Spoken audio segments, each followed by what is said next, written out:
Hello everyone. तो आज है 23 जनवरी 2026 और इसी के साथ आपको बसंत पंचमी की अनेकानेक शुभकामनाएं।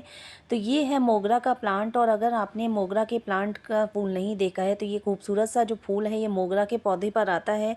गर्मियों में ये पौधा फ्लावरिंग करना शुरू करता है। इनफैक्ट अगर आपने अभी जनवरी में ये टिप्स अपना लिए जो कि हम इस वीडियो में डिस्कस करने वाले हैं, तो फरवरी से आपके प्लांट पे कलियां आनी शुरू हो जाएंगी और मार्च में आपका प्लांट भर भर के फ्लावरिंग देगा, बहुत अच्छी फ्लावरिंग देगा।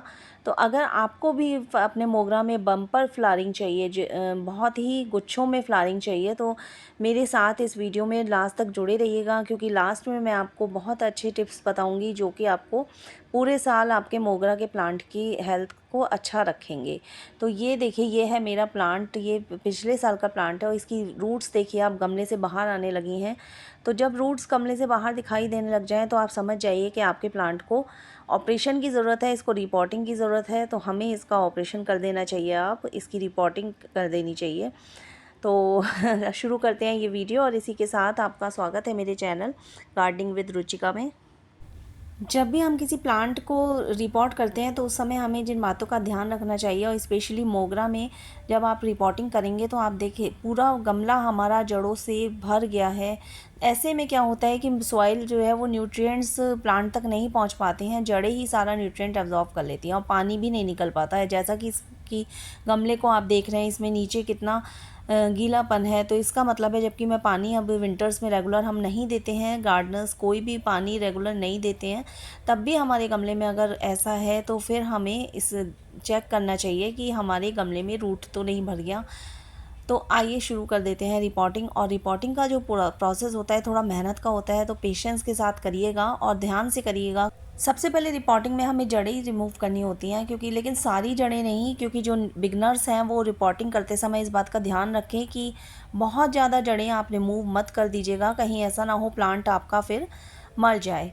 इसके बाद हमें इस मिट्टी को रिचार्ज करना है। दूसरा जो हमारा टिप है वो ये है कि मिट्टी को हमें रिचार्ज करना है। मिट्टी को रिचार्ज करने का मतलब है कि जो पुरानी मिट्टी है उसको हमें दोबारा से एक्टिवेट करना है, उसमें न्यूट्रिएंट्स ऐड करनी है, सूखी डंडियों को हटाना है। ये हाँ जी, यही सही समय है कि जब आपको मोगरा की ये जो सूखी ब्रांचेज़ हैं जो इसको प्रून करना है। मोगरा की प्रूनिंग बहुत ज़रूरी होती है, जितनी आप इसकी प्रूनिंग करेंगे उतना ही ये आपको बढ़िया फ्लावरिंग देगा, उतनी ही अच्छी इस पर जो है ब्रांचेज़ निकल के आएंगी, ज़्यादा ब्रांचेज़ होंगी, ज़्यादा फ्लावरिंग होगी।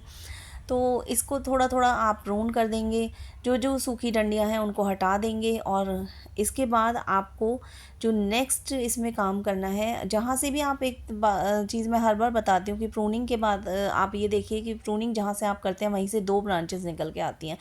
तो बिल्कुल भी आपको डरना नहीं है इसमें, ये नहीं सोचना कि हम प्रूनिंग गलत तो नहीं कर रहे, नहीं, आप प्रूनिंग कर दीजिए, ये बिल्कुल सही समय होता है। क्योंकि फरवरी में मोगरा जो है वो ग्रोथ पकड़ लेगा। अभी इसका डोरमेंसी पीरियड से निकल रहा है, डोरमेंसी पीरियड इसका ओवर हो गया है। डोरमेंसी का मतलब है कि ये अभी इस अवस्था में था कि इसमें कोई ग्रोथ नहीं थी। ये एक जस्ट लाइक आप कह दीजिए कि आपका प्लांट रेस्ट पीरियड चल रहा है, उसका आराम करने का पीरियड। तो अब ये इस ओवर टाइम को ओवर कर चुका है, इससे निकल चुका है। तो अब जो है हमें इस पर केयर करनी है, जिससे ये फरवरी में हमें फ्लावरिंग देना शुरू कर दे। तो ये बिल्कुल ठीक समय होता है प्रूनिंग के लिए, आप इसकी प्रूनिंग कर दीजिए।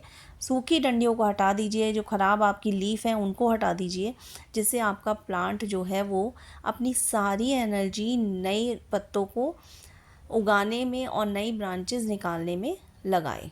तो इसके साथ ही हम आपको बताएं कि जब भी हम इसको रिपोर्ट करते हैं और इसकी जड़ों को हमने रिमूव करा है, तो हमें इस बात का ध्यान रखना है कि हमारा जो प्लांट है उसमें कोई फंगस, क्योंकि मिट्टी काफ़ी दिनों में अगर आप चेंज कर रहे हैं तो आपको इस बात का बहुत ध्यान रखना है कि मिट्टी में फंगस हो जाती है।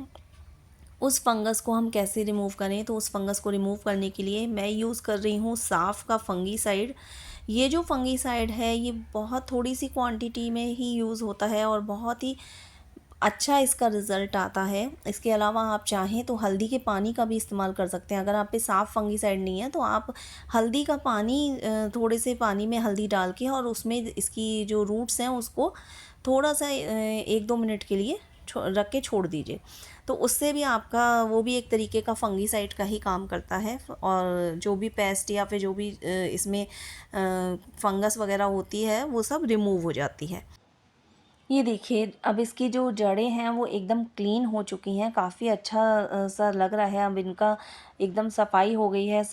ये जो पानी है इसको हम फेंकेंगे नहीं, क्योंकि ये पानी आपका कोई ख़राब नहीं है, इसमें सॉइल है और फंगीसाइड वाला पानी है, तो इसको आप अपने पौधे में दे सकते हैं। और अब हमें इसके प्लांट के लिए हमें बनानी है एक अच्छी सी न्यूट्रिएंट रिच सॉइल। सॉइल आपकी कैसी होनी चाहिए? सॉइल अच्छी होगी, प्लांट अच्छा होगा, प्लांट हेल्दी होगा, प्लांट आपको अच्छी फ्लावरिंग देगा। सॉइल कैसी होनी चाहिए? सॉइल होनी चाहिए वेल ड्रेन्ड, जैसा कि मैं हर एक उस वीडियो में बताती हूँ। वेल ड्रेन्ड सॉइल और फर्टिलाइज़र युक्त सॉइल होनी चाहिए। ये हमारे पास है रोज़ मिक्स फर्टिलाइज़र, जो कि हम अपने किसी भी प्लांट में दे सकते हैं, फ्लावरिंग वाले में।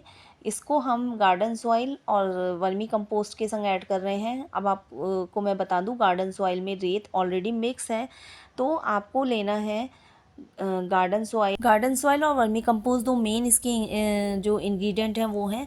इसके साथ ही अगर आप चाहें तो इसमें नीम खली ऐड कर सकते हैं, पोटाश ऐड कर सकते हैं, या फिर जिस तरीके का फर्टिलाइज़र मिक्स मेरे पास है वो भी ऐड कर सकते हैं।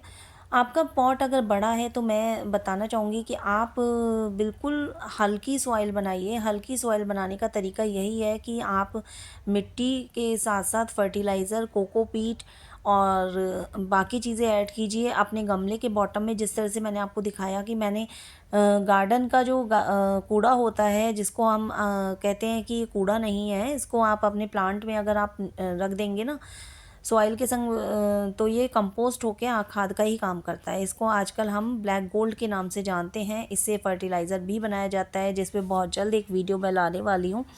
तो उसमें मैं आपको बताऊंगी कि आप कैसे गार्डन का जो वेस्ट होता है उसका कैसे यूज़ करके अपने प्लांट्स के लिए फ्री का फर्टिलाइज़र घर में तैयार कर सकते हैं। तो इस तरीके से हमें अपने पॉट में नीचे की सूखी पत्तियाँ और उसके ऊपर आपको अपना प्लांट रखना है और फिर इसको रिपॉट कर देना है। रिपोर्टिंग का प्रोसीजर जो है वो पूरा होने के बाद में हमें ये ध्यान रखना है कि हमें इसमें कौन सा पानी देना है। तो हमने इसमें वही पानी दे दिया है, हमने जो बना के रखा था, बचा के रखा था, वही पानी हमने इसमें दे दिया है। क्योंकि ये फंगीसाइड वाला पानी है, इसको आप अपने और पौधों में भी दे सकते हैं। और तो पौधों के लिए अच्छा ही रहेगा। इस समय जैसा कि विंटर्स हैं तो नमी रह जाती है जड़ों में, कोई अगर छोटा मोटा फंगस या फिर कोई बैक्टीरिया वायरस होगा तो वो भी ख़त्म हो जाएगा। अब आपको इसे रखना है 2 दिन छाया वाली जगह पे और उसके बाद आपको धूप में रखना है, क्योंकि 5 से 6 घंटे की धूप इसके लिए बहुत ज़रूरी है। तो आप इसे अब धूप में रखना स्टार्ट कर दीजिएगा 2 दिन के बाद, और फिर देखिएगा थोड़े ही दिनों में आपको अपने प्लांट में ग्रोथ नज़र आनी शुरू हो जाएगी। और फरवरी और मार्च में आपका प्लांट आपको फूलों से भरा हुआ दिखाई देगा 100%। तो ये था आज का वीडियो जिसमें हमने आपसे केयर टिप्स शेयर करे हैं। इन सभी केयर टिप्स को आप फॉलो कीजिएगा, और अगर मेरा ये वीडियो आपको अच्छा लगा हो तो प्लीज़ लाइक शेयर कीजिएगा, कमेंट कीजिएगा, और साथ ही साथ आप हाइप भी दे सकते हैं मेरे वीडियो को। तो मेरे वीडियो को हाइप कीजिएगा। इसी तरह की गार्डनिंग टिप्स के लिए आप जुड़े रहिए आपके अपने चैनल गार्डनिंग विद रुचिका से। Thank you.